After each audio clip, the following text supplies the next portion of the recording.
More of Jesus means less mistakes in our lives. When there's more and more of the Spirit, when there's more and more of the Father in our lives, definitely there's going to be less and less mistakes. Mistakes can cause so much discomfort, pain, and loss. Kaya napakahalaga po sa mga Kristiyano na umiwas sa mga kamalian. Ang ating pong pag-aaral ngayon, sabi nga nila, an ounce of prevention is better than a pound of cure. Avoid mistakes. We've got to avoid mistakes. Heavenly Father, we continue to pray.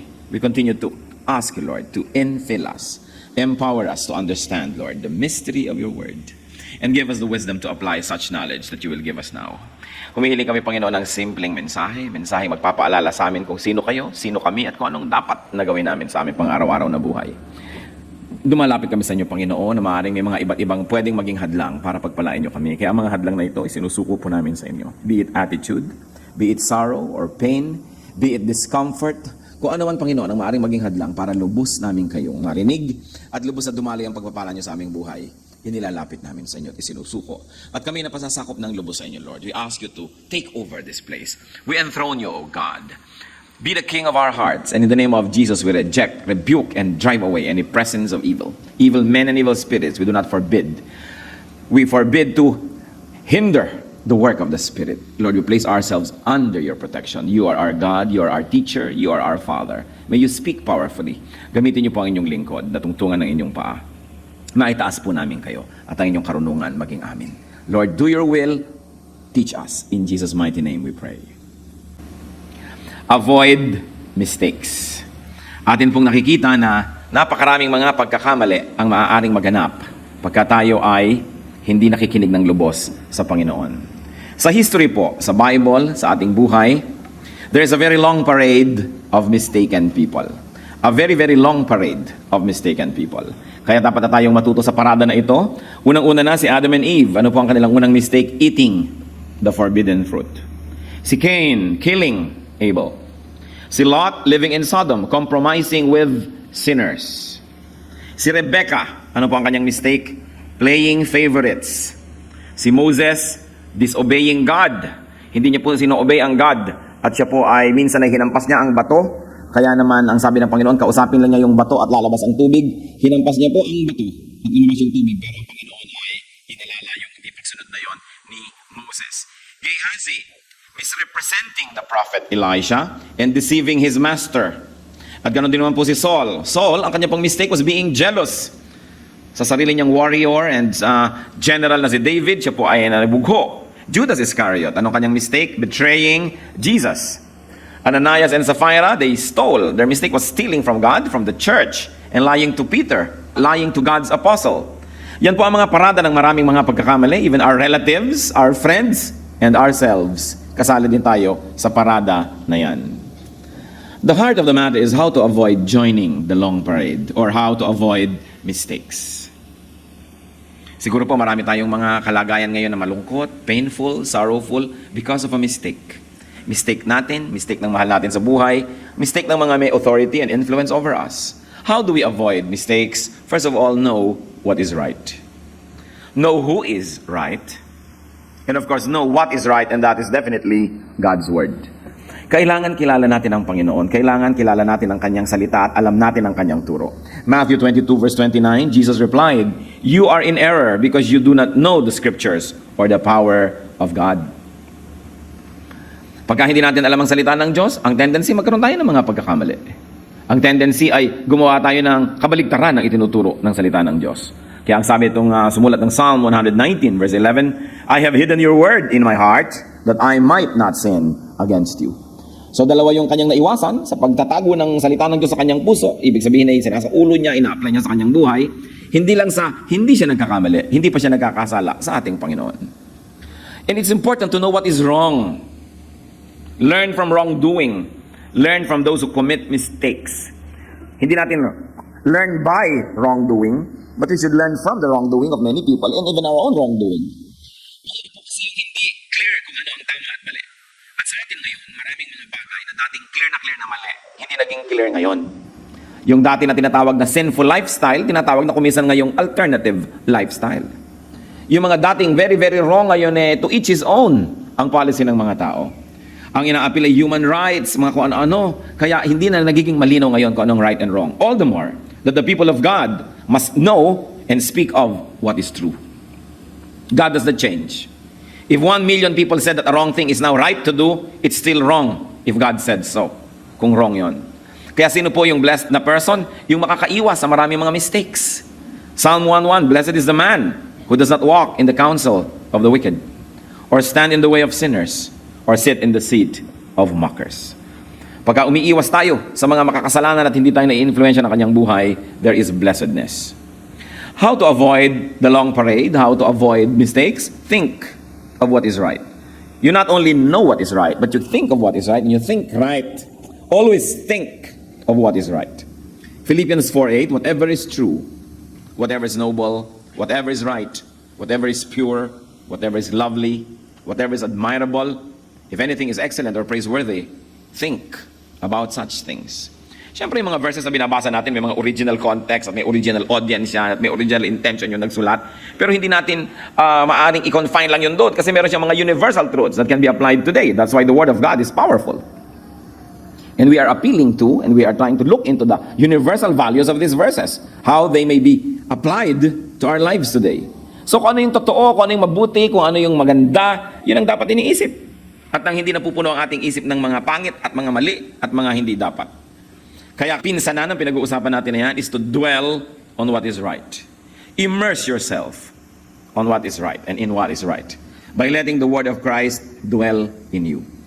Merong rule yan ng osmosis Yung daw liquid of higher concentration move to areas of lower concentration. So yung high concentration of the Word of God, kung lagi tayo nag-i-immerse doon, magkakaroon ng osmosis. Lilipat yun sa atin. Kaya nga yung maalat na tubig, hulugan mo ng karne, aalat yung karne, lumipat sa kanya. From a place of high concentration to a place of low concentration. So kung low ang concentration ng Word of God sa atin, kailangan magkaroon ng osmosis. We immerse ourselves in God's Word. We immerse ourselves in God's righteousness. Then it becomes our second nature. Colossians 3:16, let the Word of Christ dwell in you richly. Hindi lang basta dwell in you, kundi dwell in you richly. Kailangan ay mayaman, punong-puno, maraming blessing. How to avoid the long parade of mistaken people? Do what is right. So you know what is right, you think of what is right, immerse yourself in what is right, and do what is right. Marami naman pong tao nagkakamali hindi dahil hindi niya alam na mali yun. Talagang alam niyang mali, ipinagpipilitan pa rin na gawin ang mali. Konting-konti lang po siguro yung tao na magkakamali tapos pag itinuwid mo, sasabihin, ay, mali pala ako, sorry, hindi ko alam. Konti lang yun. Kasali pa doon yung mga nagmamaang-maangan. Madalas alam na natin. Kaya go back to the basics. Do what is right. Romans 12:17, do not repay anyone evil for evil. Be careful to do what is right in the eyes of everybody. Siyempre, everybody kasama ang Diyos. So be careful to do what is right before God and before men. And do what is right always. Hindi lang yung do what is right when you're in church, pagka Sunday, pagka may retreat. Do what is right always. Then we avoid mistakes. If you always do what is right, maybe the best things will not always happen, but definitely the worst won't. Kaya lagi dapat ang ginagawa ko ano yung tama. And then stay on and keep to what is right.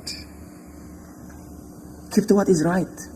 Kung minsan yung iba hirap na hirap nag-agonize magde-decide right or wrong. Dapat hindi na tayo nagkahihirapan. Yung right ang gawin, maging automatic, maging second nature to us. And then matapos mahirapan mag-decide to do what is right, to be in the right place, sandali-sandali lang aalis na sa right position, pupunta sa wrong position. That's why we have to keep to what is right. Proverbs 2:20. Thus you will walk in the ways of good men and keep to the paths of the righteous. Keep to the paths of the righteous. Kung nakikita po natin halimbawa yung landas ng righteous, yung landas ng hindi righteous, dapat doon na lang tayo lagi. Wala naman po akong bagong sinasabi sa inyo. Alam nyo to Alam natin itong lahat. Kaya lang ginagawa ba natin to do what is right and to keep to what is right? Kaya yung wisdom, ang sabi niya sa Proverbs 23:26, my son, give me your heart and let your eyes keep to my ways. Gumagawa na tayo ng tama, huwag na natin kakalimutan at tatalikuran yung tama, stay there. Bakit ba umaalis kumisan yung mga tao sa tamang path? Kasi parang mas attractive yung wrong path. Parang mas maraming promises, mas maraming comfort, mas maraming fruits. But it's a lie. Parang yun ang sinabi na masarap kasama si Satan kasi ibe-bless ka niya. He has no capacity to bless because Satan, as referred to by the Lord, is a thief. And the Lord says the thief comes only to steal, kill, and destroy. Wala tayong mabuting mapapala sa paglakad sa mga landas na mali. Kahit merong initial na parang fruit na maganda. Para rin yung mga nawa 1, 2, 3 na mga kung ano mga scam, syempre sa unang pagsali mo, may tubo ka agad, makakatikim ka ng kita, merong benefit para ka mawili. At pag willing-wili ka na, pati kaluluwa mo, i-invest mo na, ilalagay mo na lahat. Pati gintong ngipin ng lola mo, ilalagay mo na doon ngayon, lalabas yung pagkaka 1, 2, 3. Alam mo yung 1, 2, 3, run. 1, 2, 3, takbo, tinakbuhan ka na. Siyempre may benefit sa umpisa. Meron agad yan na attractiveness. Kaya nga dapat maingat tayo pag yung benefit napapalagay sa una. Pagka ang trato agad sa'yo, ang ganda-ganda, wala pa kayong pinagsamahan, bigay na ng bigay sa'yo ng mangga, ng langka. Bakit? Parang sinabi na ni Balagtas, pag ang isinalubong sa iyong pagdating ay maamong mukha't may pakitang giliw. Ano daw ang kasunod nun? Ihanda ang iyong gagamitin pagkat iya'y kaaway na lihim. Pag sobrang friendly, no? Yung mga kumari nyo, kung sobrang friendly, naku magduda-duda kayo. Baka nagkikita sila ni Mister. Aba yung mga kumaring sobrang mahilig magregalo sa kanilang kumare, mag-isip-isip kayo. Baka may guilt complex kaya regalo ng regalo. No? Gustong anakin lahat ng inyong anak, puntahan kayo lagi, ipagkudkod kayo ng nyog, igawa kayo ng palitaw. Laging nasa bahay nyo. Mag-isip-isip kayo din. Sabi ni Balagtas, pag ang isinalubong sa iyong pagdating ay maamong mukha't may pakitang giliw, ay dapat huwag mong ilapat ang loob mo agad. So ganun din po yung mga deception ni Satan. Laging may benefit, may friendliness, merong mga kung ano-ano mga niceness. Pero isipin mo, ito ba talaga yun? Kaya attractive yung wrong way eh. Merong instant benefit. Yun ay enjoy now, pay later. But many honest endeavors, work hard now, have difficulty now, yung premyo sa may dulo. At maraming tao naiinip, ayaw nila nun. Ang gusto nila yung enjoy now. Never mind, let the devil take tomorrow, but tonight I need a friend. May makasama lang sa pangungulila kahit pumunta na sa impyerno bukas, di bale. Kaya dapat maingat. It is important to stick to what is right, to keep to what is right, no matter what. Hindi tayo nag-i-stick to what is right only when it is convenient, only when people are watching, or only when it is beneficial. Remember this, church. Listen well. It is always beneficial to be right. It may not always be apparent, it may not always be instantly visible, but it is always beneficial to be on God's side. Never take the side of the devil for an instant gratification dahil mahal ang bayad. Do not go to what is wrong. Proverbs 4:14-15. Do not set foot on the path of the wicked or walk in the way of evil men. Avoid it. Do not travel on it. Turn from it and go on your way. Huwag na huwag. Papunta yan sa kapahamakan. And then how else do we avoid mistakes? Teach, share, spread what is right. It is important to teach what is right. May alam tayong tama, ituro natin sa ating mga anak. May alam tayong tama, ituro natin sa ating asawa, sa ating mga kapatid, sa ating mga kaibigan, ating kapitbahay. 2 Timothy chapter 2 verse 2. And the things you have heard me say in the presence of many witnesses, entrust to reliable men who will also be qualified to teach others. Here, Paul teaches Timothy. And Paul says to Timothy, what I taught you, you teach to reliable people who can teach others also. 4 generations of teachers and learners. Para yung truth dumami, mag-multiply at mas maraming tao nabubuhay sa katotohanan. Why? Because teaching reinforces, spreads, and strengthens what is right. Truth will always be truth. Truth will always be strong. But of course, truth is all the more made stronger by multiplication. Dumadami yung nakakaalam, dumadami yung naniniwala. Yun ang nagiging norm. So that when you live truthfully, and when you live righteously, hindi ikaw yung exception, but ikaw yung rule. Hindi ikaw yung weird, hindi ikaw yung kakaiba, hindi ikaw yung freak, kundi yun yung norm. Dumadali sa'yo na maging mabuti kung marami kang kapwa mabuti. Kaya dapat nagtuturo tayo ng kabutihan at tama. Minsan, nanonood ako ng pelikulang Rizal. Okay, the movie Rizal. And then may mga flashback, may mga devices na naaalala mo yung mga eksena sa No Limit Tangere. Tapos yung mga Filipino, sobrang inaapi ng mga pare, sobrang nilang pinahihirapan, hinuhut-hutan, kinakawawa. Tapos sunod-sunuran pa rin. At naisip ko, nangyari yon, naging pwedeng api-apihin ng mga pare yung mga Pilipino, naging pwede nilang kawakawawain, kasi tinuruan nila eh. Nag-mission sila. Na-convert nila yung mga tao, nabihag nila ang utak, kaya ngayon, kayang-kaya nilang ganunin. Kung babaliktarin po natin yan, na kayo ay magko-convert ng mga tao to righteousness, magko-convert tayo to biblical Christianity, magko-convert tayo to real spirituality, what will happen? These people will also be very helpful to us. Kasi siyempre yung tinuturuan mo, Pag pareho na kayo ng paniniwala, nagiging magkakampi kayo. At pag magkakampi na kayo, nagiging kaibigan mo pa siya. Pero pag hindi mo siya tinuruan at magkaiba kayo ng paniniwala, magkaaway kayo. Yung lakas niya, gagamitin niya laban sa'yo. Samantalang kung siya ay kapanalig mo na, yung lakas niya ay gagamitin niya para sa'yo at para sa inyong pananalig. Kaya napakahalaga na magturo po tayo ng katotohanan. Kasi yung mga taong hindi nabubuhay sa katotohanan ay kalaban ng katotohanan, therefore kalaban natin. Pero oras na sila ay nasa katotohanan na, nagiging natin silang kakampi, hindi lang sa nababawasan na nagpapahirap sa atin, nadadagdagan pa yung katuwang natin. Kaya mahalagang magturo. Naranasan nyo na ba yan sa pamilya? Kung minsan may nagpe-persecute sa inyong kamag-anak dahil naging Christian kayo? Pagkatapos na naging kapwa Christian nyo na, hindi na lang siya nagpe-persecute. Kasama nyo pa, katuwang nyo pa. Kaya mahalaga ang nagtuturo. Ang mga churches na magsusurvive, ang mga churches na dadami, lalago, titibay, yung mga churches na nagtuturo. It's a battle for hearts and minds. At hindi dapat tayo mag-blush, hindi tayo dapat mahiya, hindi tayo dapat mag-apologize for teaching because the other choice is Satan. The other teacher is Satan. Kaya dapat talaga masigasig tayo.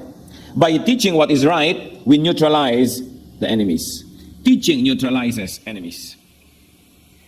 Teaching wins allies. Teaching creates a climate of correctness wherein the righteousness that we teach becomes the norm, and teaching strengthens ourselves. Kung minsan, nanghihina ka na sa pananampalataya, nanghihina ka na sa paggawa ng tama. Pero sinong nagpapalakas sa'yo, nagbibigay ng encouragement, nagsusupport sa'yo? Yung tao na naturuan mo lang noon, ngayon siya ang strong. Kaya naging weak ka, siya ang tumutulong sa'yo. Panahon lang naman yan eh. May panahon ako minsan medyo weak ka, pero yung tinuruan mo, naging strong siya, siya ngayon na magdadala at tutulong sa'yo. Eh kung wala kang naturuan, ikaw ay naging weak, di wala na magsusupport sa'yo, lulugmo ka na talaga. Kaya tayong mga Christians, dapat para tayong mga mikrobyo. Nagpaparami, naghahawa ng kabutihan, ng tama, ng katuruan. Kaya ang tanong sa sarili, at gusto kong tanongin yung sarili nyo ngayon mismo, marami na ba ako naihawa? Gaano karami ng tao ang nadala ko kay Kristo? Gaano karami ng tao ang nabigyan ko ng pagkauhaw sa salita ng Diyos? Na-introducean ko ng Word of God, tapos na-addict na, nag-aaral na siya ngayon, kahit hindi ko ni-introduce, nag-aaral pa rin. At kahit na ako tinatamad ngayon, siya pa yung namimilit sa akin. Diba? Napaka-successful ng teaching na ginagawa natin pagka ganun. Kaya dapat mga kapatid, mission field talaga ang inyong pamilya. Every heart that has Christ is a missionary. Every heart that doesn't have Christ is a mission field. And remember this, spiritually speaking, every heart that doesn't have Christ is actually your enemy. So, what is the best way to beat an enemy? Not to kill the enemy, but to turn him into a friend. The best way to defeat the devil is not to kill those who follow him, but to take them to Christ. Take them to righteousness. So instead of now being a soldier of darkness, this person becomes a soldier of righteousness. Nagiging times 2 yung resulta. Nababawasan ng isa yung kalaban, nadadagdagan ng isa itong kakampi. Kaya parang dalawa yung tao na nadagdag sa'yo. It is important to teach. Mga kapatid, lagi natin ituturo. Bakit ba tayo may mga notes pa? Para tayo ay nag-aaral ang salita ng Diyos para ba mayroon kayong ipampuna sa maraming upuan sa park? Para ba meron kayong upuan pagka marumi yung silya? Para meron kayong pamparikit ng apoy? Ano kaya yun? Because I want you to teach people. Pag uwi nyo sa bahay, all throughout the week, sa office, friends, ilalabas nyo inyong notes. O, alam mo, natutunan ko nung Sunday, ganito, ganyan, ganyan. Teach. Because it is only by teaching that we can win the world. Kailangan maintindihan ng isip ng mga tao kung sino at kung ano si Kristo. Another way to avoid errors is to seek who is right and who is righteous. It is very important to surround yourself with the correct people. People who live by what is right. Kung kayo man po ay nakikisalamuha sa mga tao ang kamalian ng panuntunan nila sa buhay, kung tayo man ay nakikisama sa mga taong mali-mali ang patakaran sa buhay, make sure that it is done in a missionary perspective. That we are dealing with people who are in the wrong to take them to what is right, not to join them in their errors. 1 Corinthians 15:33, do not be misled. Bad company corrupts good character. Kaya nga yung mga magulang na naligaw ng landas sa mga anak, sino sinisisi? Hindi naman yung anak lagi. Laging yung kaibigan ng anak. Eh kasi kaibigan niya ganito. Kasi bad influence yung girlfriend. Kasi bad influence. Lagi.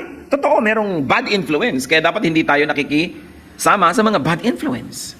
Paano nyo ba nalalaman ang isang tao bad influence? Yung pagkasama nyo siya, pag narinig nyo siya, pag pinakinggan nyo siya, biglang nalalayo kayo sa mabuti, nalalayo tayo sa kabutihan, nagiging tayo magagalitin, nagkakaroon tayo ng mga bisyo, nababawasan yung konsyensya natin sa pag-iwas sa mali. Hindi na yung mga bad influence. Pinapabreak sa'yo ang mga rules, pinagsisinungaling ka, sinisira yung godliness in you, ginagawa kang selfish, proud. Yan ang mga bad influence. And sabi, do not be misled. Bad company corrupts good character. And finally, what else can we do to avoid joining the long parade of mistaken people? Review, remember, refresh yourself on what is right. Laging nire-review yan. Mini-memorize, pinapaalalahanan ng sarili, nagpapaalala sa sarili. Nakikinig tayo sa Christian and very positive music. We expose ourselves to righteous messages. We choose our company. We do things with the right people so that we're always refreshed. We read the Word of God. Minememorya, sinasa ulo lagi, ina-apply. 2 Peter 1:13, I think it is right to refresh your memory. Meron naman siya ibang gustong i-refresh dito sa point na ito. Pero tama pa rin, to refresh our memory. Mistakes can be avoided by knowing what is right. By doing, by keeping to, and by promoting what is right. Brothers, sisters, avoid mistakes. Avoid sorrow. Avoid pain. What mistakes could you be committing consciously? Baka naman meron tayong mga ginagawa na alam na nating mali, ginagawa pa natin. We are without excuse. Alam mong mali, ginagawa mo pa rin, walang excuse yan. What should we do? We should stop. If you're aware that you're doing something wrong, stop. Change your path. Change your direction. Immediately. And you will change your destiny. And definitely you will change your life. Life is not decades. Life is not years or months. Life is days, minutes, hours. Yung maliliit na mga bagay na ginagawa natin, yun ang nagkakadugtong-dugtong, yun ang nabubuo na mahabang buhay. Pero wala naman talaga nung haba, yan yung mga dugtong-dugtong na mga maliliit na moments. So yung maliliit na moments natin ang mahalaga. Know what is right and never make a left or a right turn. Stick to what is right. Joshua 1:7-8. Be careful to obey all the law my servant Moses gave you. Do not turn from it to the right or to the left, that you may be successful wherever you go. Do not let this book of the law depart from your mouth. Meditate on it day and night, so that you may be careful to do everything written in it. Then you will be prosperous and successful. Sa palagay niyo po ba, aksidente na pinag-uusapan natin itong bagay na ito? I don't think so. We always pray to the Lord, Lord, this is your church. These are your people. You are our God. So you be the speaker. Teach us what to discuss. Give us the verses so that your word may be applied to our lives. And then make your word important and relevant to each and every listener. You are here today. I am here today. God is here today because we have an appointment with the truth. And that appointment is telling us, avoid mistakes. Be conscious of your mistakes. If you are living in a lie, stop and live by the truth. If you are deceiving people, small or big ways, stop, because God is truth and deception is of the devil. If you are destroying people, stop, because God nurtures, Satan destroys. Yan po ang mensahe sa bawat isa sa atin. Remember, when you have to decide, huwag na kayo maging sophisticated. Be simplistic. Just do what is right. Huwag na tayo nagtatalo-talo, ano ba yung gagawin ko? Ano ba yung gagawin ko? Alin ang dapat? Just do what is right. Hindi naman nakakalito what is right and what is wrong. Just do what is right. 2 Corinthians 8:21, for we are taking pains to do what is right.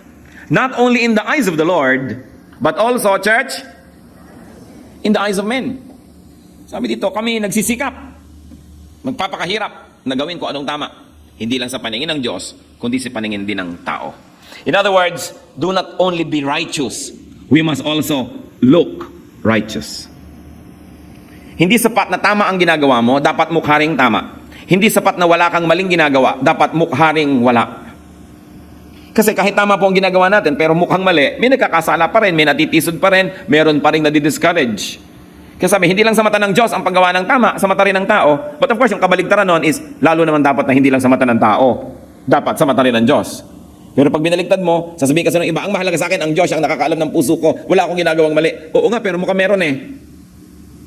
Kaya dapat, wala at mukhang wala. Para hindi matitisod ang ating kapwa at sila din ay encourage. Strive to do what is right. 1 John 3:10. This is how we know who the children of God are and who the children of the devil are. So pipili kayo ha, kung kanina kayong anak. Church, read. Anyone who does not do what is right is not a child of God. There is anyone who does not love his brother. Kanino kayong anak? Sabi, ang anak ng Diyos, tama ang ginagawa. Hindi lang alam yung tama, ginagawa ang tama. Doon daw, nagkakaalam. Kasi yung iba, sabi, hindi, may religion naman ako, lakihan ng Bible ko. So, sa church naman ako, nag-offering ako. Ang tanong, ginagawa niyo ba yung tama? Tinitigilan ba natin ang paggawa ng mali? I think that the message is very clear, brothers and sisters. Avoid mistakes. And you will definitely avoid sorrow.